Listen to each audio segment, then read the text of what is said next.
Welcome back encoders, let's decode Django.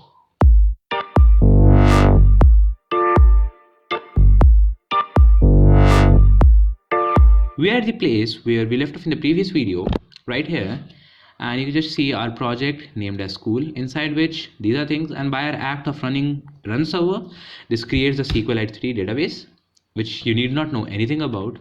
It is not at all important right now. I'll tell you everything about it in detail in the upcoming video. So first of all, let's just open our text editor. Like you can use Atom, you can use VS Code if you want to. I like Sublime Text, so I'll just open Sublime Text in the current directory.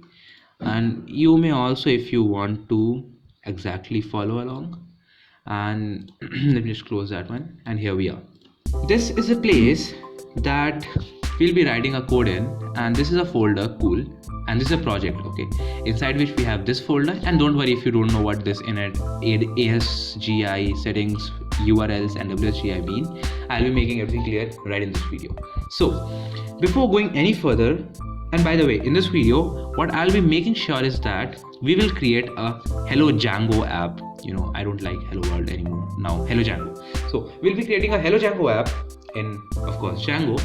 But before that, we need to at least understand how does the basic flow of Django works like. And first of all, we have this cool, inside which, like you can just think of cool as a phone, inside which you have so many things. Database, which stores the stuff, manage.py, which manages the stuff, and then your cool, which is kind of like your operating system. So let's just understand what are the parts of this operating system. First thing that you will see is PyCache. What is this PyCache? Well, it is a file that will be created by Python because you just ran something in this current directory, and it usually happens when you have a module. And how do I know that this cool is a module? Well, because of this __init__method.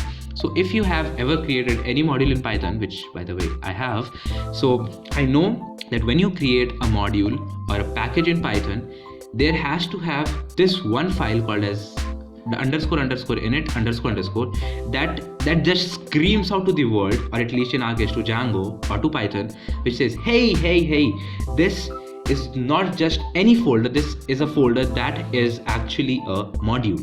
That is it. So if you just go inside it, it's completely empty because that is just a name that you want. If you go into ASGI, well, there are some things, and even though we won't be writing almost anything in it, ASGI stands for Asynchronous Server Gateway Interface. Oh, complicated name, nothing complicated about it. What it does, it helps the server in which we'll be deploying our code sometime in the future. When a time comes, we'll be deploying our code on the server, and at that time we'll be using it. Okay, same goes with WSGI, and that is also the same. So you have ASGI and WSGI files, which are, well, just for gateway interfaces for a web server. So ASGI stands for Asynchronous Server Gateway Interface, and WSGI stands for Web Server Gateway Interface. That is it, nothing complicated.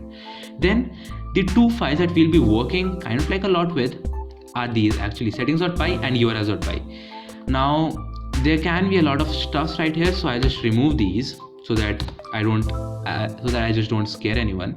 But here in my settings, let me just tell you what this actually is. In the settings file, you have a few things, or actually a lot of things. Like this will be the file which will be the strangest to you even after you deploy the code, because a lot of the things you won't be touching, but you need to change or you need to tweak a few. So let me just explain it to you. Well, it starts with importing the OS because it needs to work with our file directory system. Then I have just defined where I am, that is my base dir, and this is a secret key which currently I am showing it to you, but then it says that there's a security warning and keep the secret key secret because, well, a lot of things goes with the secret key. And then you have this debug equals true, and you will just know what debug equals true is because Django gives you really friendly errors. It will tell you, hey, I got an error from this, please go and fix that. So that is the thing. And these are the allowed hosts, which is currently no one. So it will just allow my local server to work. And then these are some of the installed apps. If you remember that in the previous video, we have talked a lot about apps. Then here comes the middleware. Now middlewares are kind of like when you do something using the inbuilt stuffs of Django. For example, when you're doing some sort of security, or when you are handling sessions, when you are having some common middle fields, and then you have when we are doing CSRF. What are those? No need to worry, we'll be diving right deep inside each and every one. Then you have authentication messages and X-frame options. So you don't need to touch them, but just leave it like this. And the reason why I'm telling it to you, because well, I find that it is important to know and nobody talks about it. Then you have this root URL config, which is where is your root, or the root means the main. So where is your main URL confirmation? So it is write this file which says cool urls.cool.urls, means go to the cool, inside which there will be a file called as urls, and that is the main one that I want to talk to. Okay, now the thing is that we'll be making a lot of apps, and a lot of those apps will be talking with our root URL conf, because when we request something, it first of all goes to my normal URLs. It checks, hey, do I have this URL to check for? And then if it find once, then it does it just goes through the pattern. It can be a little complicated before we haven't even written a single line of URL as yet, and I'm just telling it to you, but don't worry, it will get very, very clear. After which we have templates, and it says the backend of the template is Django has its own templating system, which is kind of like Jinja, but a little more advanced over it. And then you have your app directories, which is true. So you can have your app directories, means you will have a directory for all the different apps, and you want it to be true.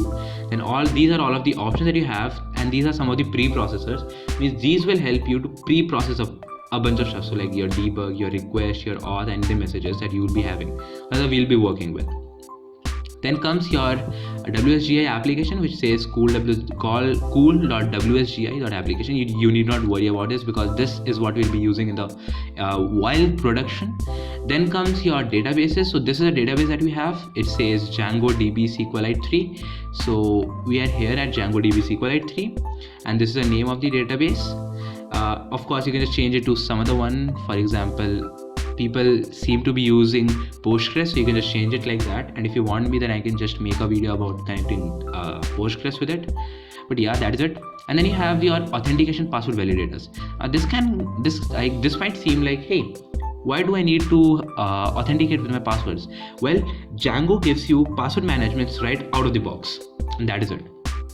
So to make everything very, very clear, this is what Django has done. So this is something that Django has done for you, so that you can really easily work with your authentication password systems. And then we are almost at the end. It says a language code, which is English US, time zone UTC, time management system. So these are the time zones and all those stuffs which are said to be true. And then is a static URL.